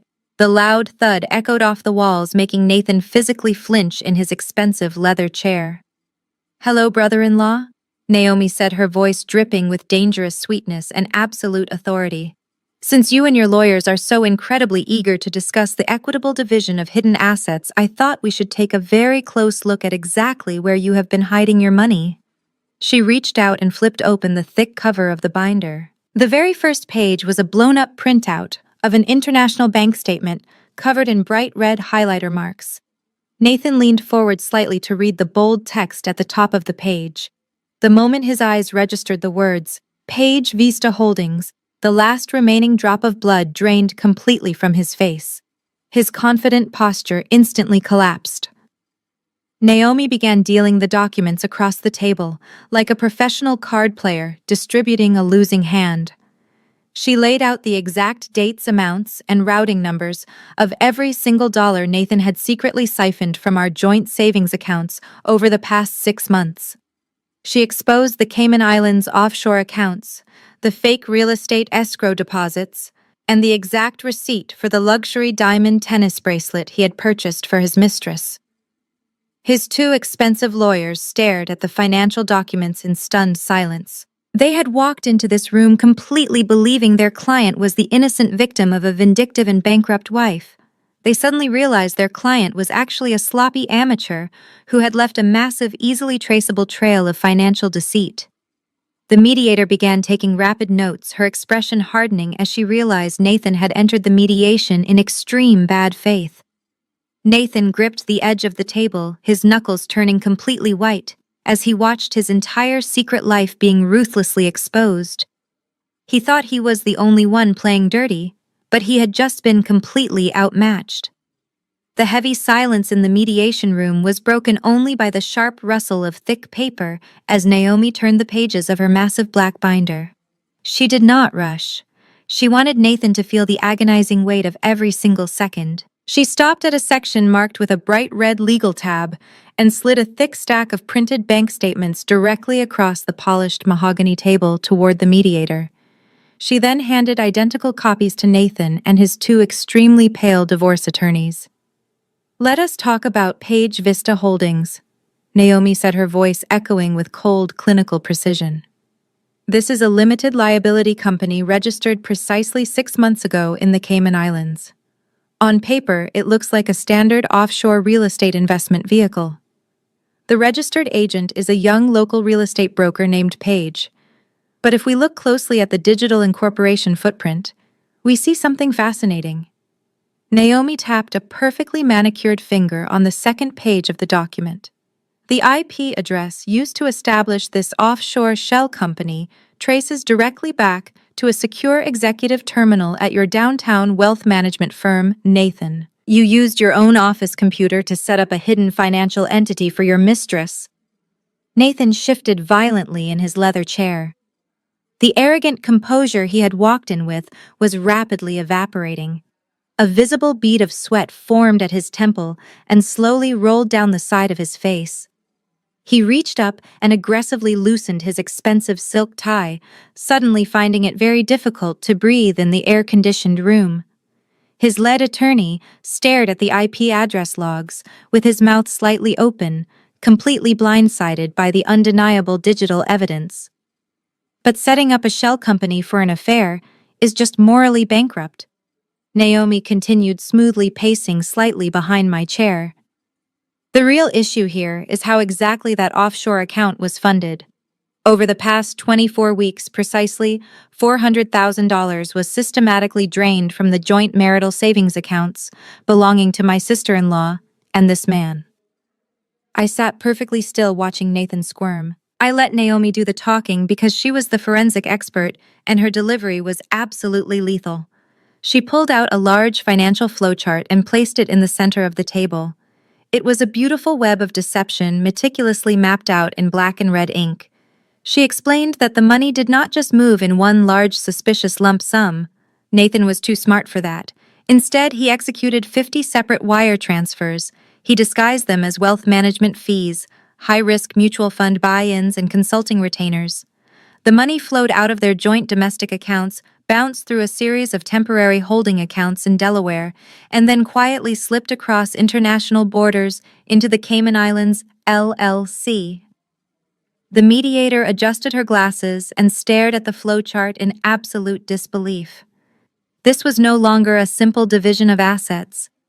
This was a highly sophisticated financial extraction designed specifically to defraud a spouse. "It is an investment fund!" Nathan suddenly shouted, his voice cracking slightly as he slammed his hand flat against the table. He was cornered, but his massive ego refused to let him surrender. He glared at the mediator and then pointed an angry finger at Naomi. "You are twisting standard financial maneuvers to make them look malicious. I am a professional wealth manager. I move capital into high-yield offshore accounts every single day. That $400,000 was a strategic investment meant to secure a better financial future for our family.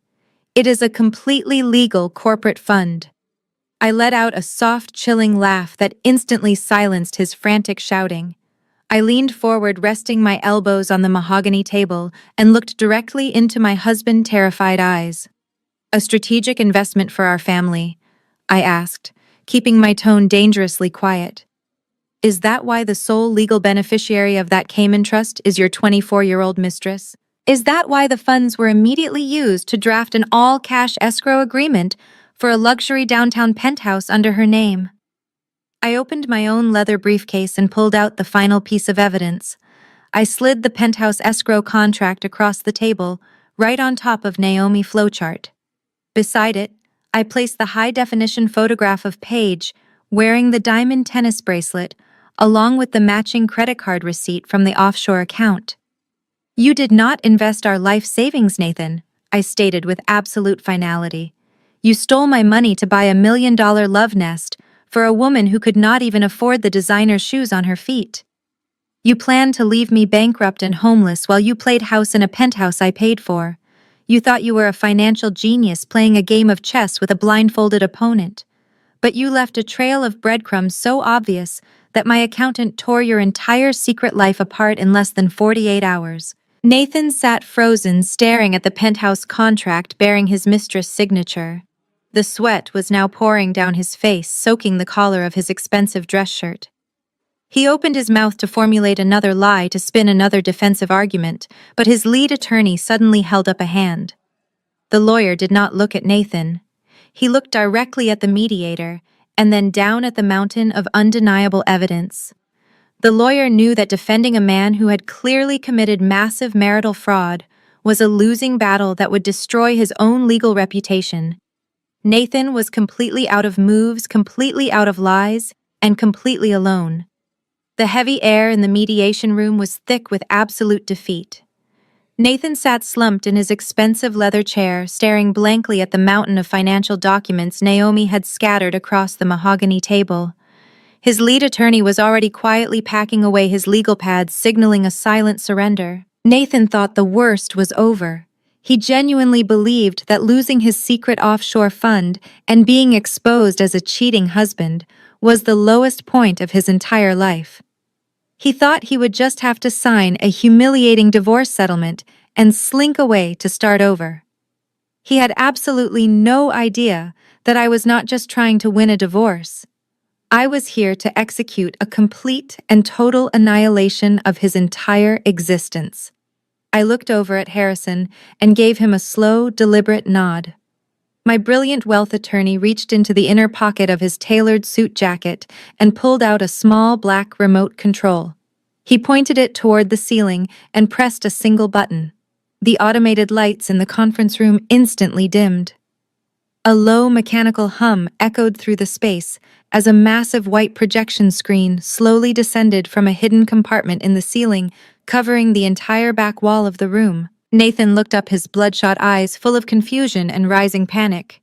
He probably assumed Naomi had prepared another complicated forensic flowchart or another spreadsheet exposing his marital fraud. He was completely wrong. Harrison pressed another button on the remote, and a high-definition video feed flickered onto the massive screen. It was not a financial document at all. It was a live security camera broadcast. The camera angle was positioned high up in the corner of a very familiar room. It was Nathan Corner office at his prestigious downtown wealth management firm. The floor-to-ceiling windows overlooking the city skyline were unmistakable. But the office was not empty. The heavy glass door of his executive suite had been propped wide open, and the room was swarming with federal law enforcement officers. Nathan let out a strange, choked gasp and physically recoiled in his chair. He gripped the heavy wooden armrests so tightly, his knuckles turned entirely white. On the glowing screen, half a dozen men and women, wearing dark blue windbreakers with large yellow letters printed across their backs, were systematically dismantling his entire professional life. 3 of the agents had FBI clearly printed on their jackets. 2 others were wearing badges identifying them as special agents for the Securities and Exchange Commission. We all sat in the darkened mediation room, watching in absolute silence, as a federal agent aggressively unplugged Nathan dual computer monitors and loaded his primary hard drive into a thick tamper-proof evidence bag. Another agent was emptying the contents of his mahogany filing cabinets into large cardboard boxes, while a team of forensic data specialists cloned his corporate servers right there on his massive oak desk. Out in the hallway beyond his office door, we could see a crowd of his elite coworkers and senior partners standing around in absolute shock, watching the federal raid unfold. Nathan was completely paralyzed, completely. His jaw hung open and his eyes were wide with pure, unadulterated terror. He tried to speak, but his throat was completely dry, resulting in a pathetic wheezing sound. His 2 expensive divorce attorneys stopped packing their briefcases and stared up at the massive screen, completely mesmerized by the spectacular destruction of their own client. I leaned forward, resting my arms on the polished table, and let the cool glow of the projector screen illuminate my face. I did not raise my voice. I spoke to him in a tone so calm and chilling it seemed to lower the temperature in the entire room. I told Nathan that hiding $400,000 of our marital savings was just a messy civil dispute. It was something family court judges dealt with every single day. But what he did with his wealthy clients was a completely different story. I told him that Naomi did not just trace our personal money. She traced the millions of dollars he had quietly embezzled from the elite corporate portfolios he was hired to protect. I watched the color completely drain from his lips as I explained the full extent of his crimes. I told him he had used his unrestricted executive access to siphon fractional percentages from his clients' returns. He had routed that stolen money through the exact same international clearinghouses and dumped it right into the Page Vista Holdings offshore account. He had used his young, naive mistress as a human shield for a massive federal money laundering operation. I informed him that exactly 48 hours ago, Naomi and Harrison had officially submitted a 100-page encrypted digital dossier directly to the regional director of the FBI and the enforcement division of the SEC.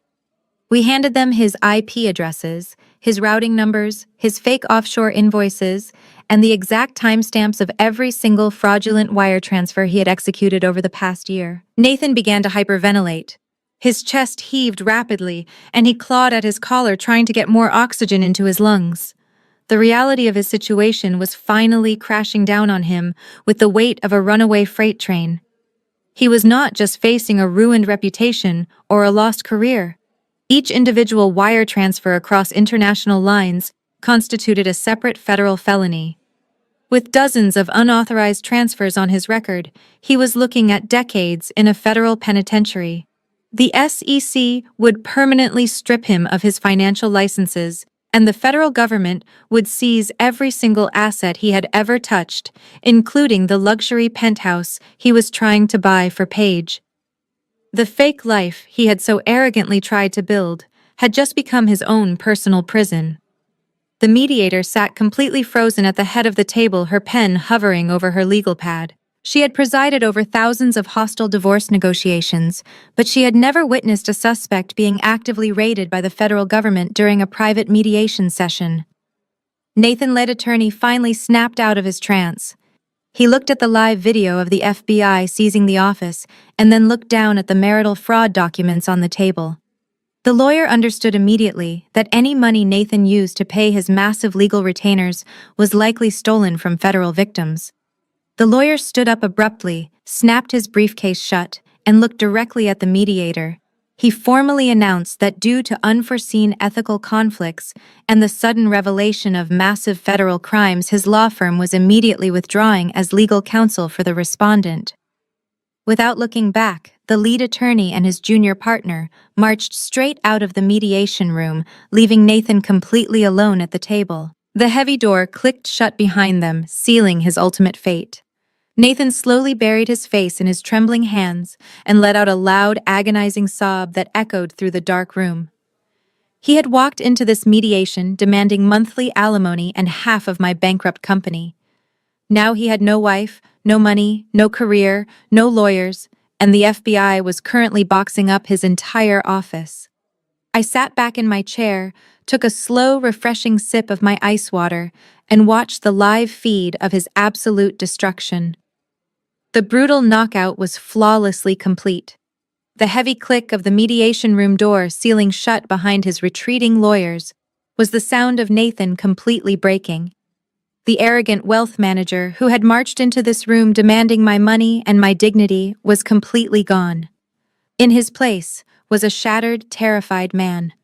He looked up from his trembling hands and saw the live video feed of the FBI still tearing his corporate office apart. The absolute reality of federal prison finally eclipsed his massive ego. He pushed his leather chair back so violently that it tipped over and crashed against the floor. Nathan scrambled around the edge of the large mahogany table and literally threw himself at my feet. The knees of his custom-tailored suit hit the carpet with a heavy thud. He grabbed the hem of my navy blue blazer, crying hysterically. The tears were pouring down his face, mixing with the cold sweat on his cheeks. He begged me to call Harrison and Naomi. He pleaded with me to contact the Securities and Exchange Commission and withdraw the digital dossier. He promised he would sign the divorce papers immediately and give me whatever assets he had left. He swore he would never contact his mistress again and begged for my forgiveness. He sobbed that he could not survive in a federal penitentiary and that I was the only person in the world who could save his life. I looked down at the pathetic weeping man clutching my jacket. I did not feel a single ounce of pity. I did not feel anger or sadness or regret. I just felt an overwhelming sense of absolute peace. I gently, but firmly pried his trembling fingers off my clothing. I stepped back, smoothing the fabric of my suit, and looked down at him with eyes as cold as ice. I spoke to him in a slow, steady voice, ensuring every single word pierced through his panic. I told him that the federal government does not allow you to simply unsend digital evidence of massive corporate wire fraud. Once the FBI and the SEC open a joint criminal investigation, it is completely out of my hands. I reminded him that he was the one who decided to steal from his elite clients. He was the one who decided to use his mistress as a human shield for international money laundering. He built his own federal cage, and now he was going to sit inside it for a very long time. I turned my back on him without another word. Harrison packed up the South Dakota trust documents and Naomi closed her thick forensic binder. We walked out of the mediation room together, leaving Nathan sobbing on the floor as his entire world burned to ashes. While Nathan was weeping on the floor of a downtown legal office, his young real estate mistress was experiencing her own spectacular downfall. Paige had been closely monitoring her banking apps all morning, waiting for the penthouse funds to clear. When the massive offshore account was suddenly frozen by federal authorities, she immediately panicked. She knew Nathan was hiding marital money, but she was completely unaware that he had actually stolen millions from his corporate investors. However, ignorance of the law is not a valid defense when your legal signature is stamped on the incorporation documents of an international money laundering shell company. Paige hastily packed 2 large designer suitcases full of expensive clothes and the jewelry Nathan had bought her with stolen funds. She hailed a cab to the international airport, desperately hoping to catch a flight out of the country before the authorities connected her to the missing millions.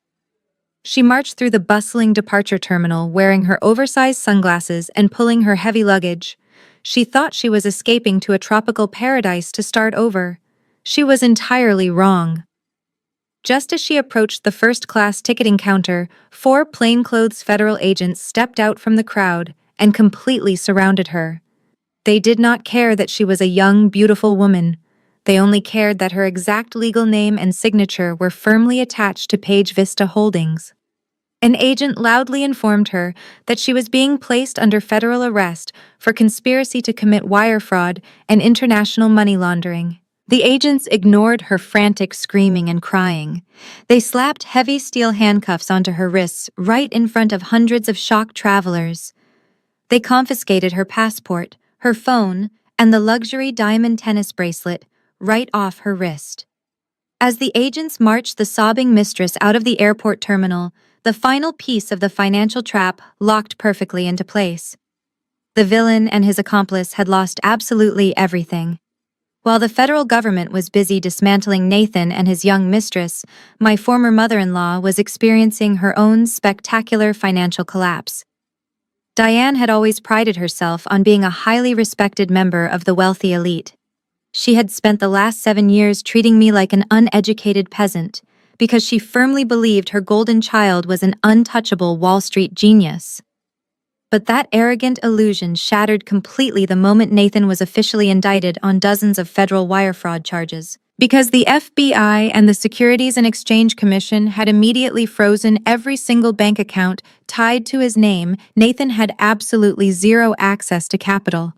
He could not even afford to buy his own groceries, let alone hire the high-powered, white-collar criminal attorneys required to fight the federal government. Desperation quickly replaced her usual overwhelming arrogance. To keep her precious son out of a maximum security prison while awaiting his criminal trial, Diane was forced to step in and fund his legal defense. She had to liquidate her only remaining significant asset, which was her luxury retirement estate. Because she needed the cash immediately to pay the massive non-refundable legal retainers, she put the property on the market for an absolute fire sale. She was forced to accept a heavily discounted all-cash offer. Hundreds of thousands of dollars evaporated overnight, going straight into the pockets of defense lawyers, who quietly admitted that Nathan had zero chance of winning the case. But the devastating financial ruin was only a small fraction of their punishment. The social humiliation was absolute and entirely merciless. The very same elite clients Nathan had brazenly stolen millions from were the wealthy friends and country club members Diane used to drink champagne with every single weekend. When the national financial news networks broadcast the story of his massive embezzlement scheme, the entire high society circle turned on them instantly. Diane was permanently banned from her exclusive social clubs. Her former wealthy friends refused to answer her desperate phone calls and completely ignored her when she showed her face in public. The elite community they had worshipped and catered to their entire lives completely and aggressively boycotted them. Within a matter of weeks, the arrogant mother and son who had proudly plotted to throw me out onto the street were reduced to absolute miserable poverty. They were forced to move into a tiny rundown rental apartment on the dangerous outskirts of the city.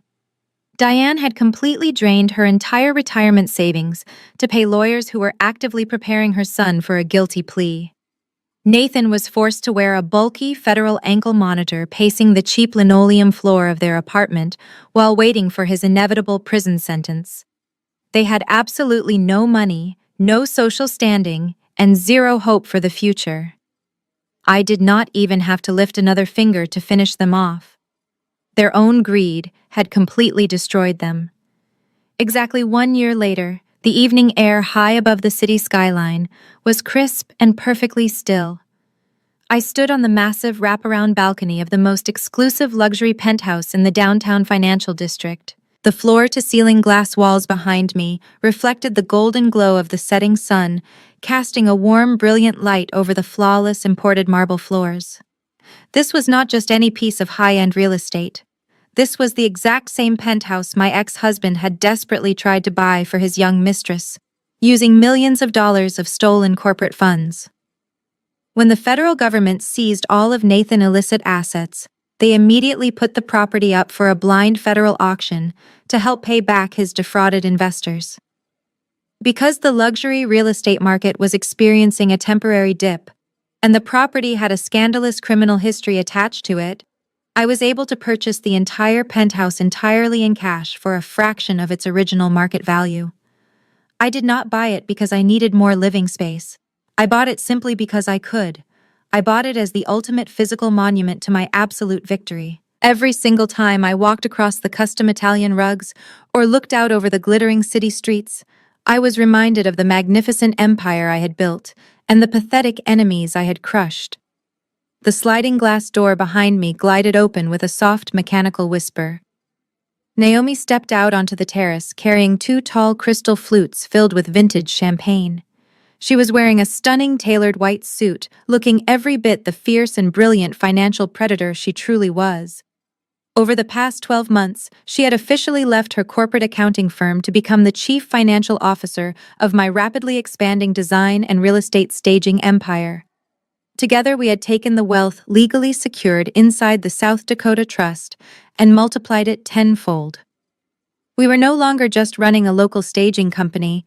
We were quietly acquiring massive commercial properties and building an entirely untouchable dynasty. Naomi handed me a glass of champagne and stepped up to the thick glass railing, looking down at the tiny cars moving through the streets far below us. She smiled a slow, deeply satisfied smile and took a sip of her drink. We did not need to speak about the past very often, but tonight was a special anniversary. It was exactly 1 year since the grand federal raid that had completely vaporized Nathan's entire existence. The federal justice system had not been kind to the arrogant wealth manager. After realizing he had absolutely no money to fight the mountain of forensic evidence we handed over, Nathan was forced to accept a brutal plea deal. The federal judge presiding over his case had publicly scolded him, calling his actions a disgusting display of corporate greed and marital malice. He was currently serving a 15-year sentence in a medium-security federal penitentiary, completely stripped of his financial licenses, his expensive suits, and his massive ego. He spent his days mopping the cafeteria floors of a government facility, entirely forgotten by the elite society he had worshipped his entire life. His young real estate mistress, Paige, did not fare much better. She managed to avoid a lengthy prison sentence by fully cooperating with the federal prosecutors and testifying against Nathan in open court. However, her real estate license was permanently revoked, and her professional reputation was entirely destroyed. She was last seen working the night shift at a cheap suburban diner, heavily burdened by massive legal debts and a federal felony record that would haunt her for the rest of her natural life. She wanted a luxury penthouse funded by stolen money, but she ended up serving stale coffee to truck drivers in the middle of the night. And then there was Diane. The cruel mother-in-law who had so proudly encouraged her son to throw me out onto the street was now living the exact nightmare she had wished upon me. After bankrupting herself to pay for Nathan's useless criminal defense lawyers, she had been forcefully evicted from her cheap rental apartment. She was now living in a tiny, subsidized senior housing facility entirely dependent on government assistance. Her former wealthy country club friends had completely erased her from their memories, refusing to even acknowledge her existence.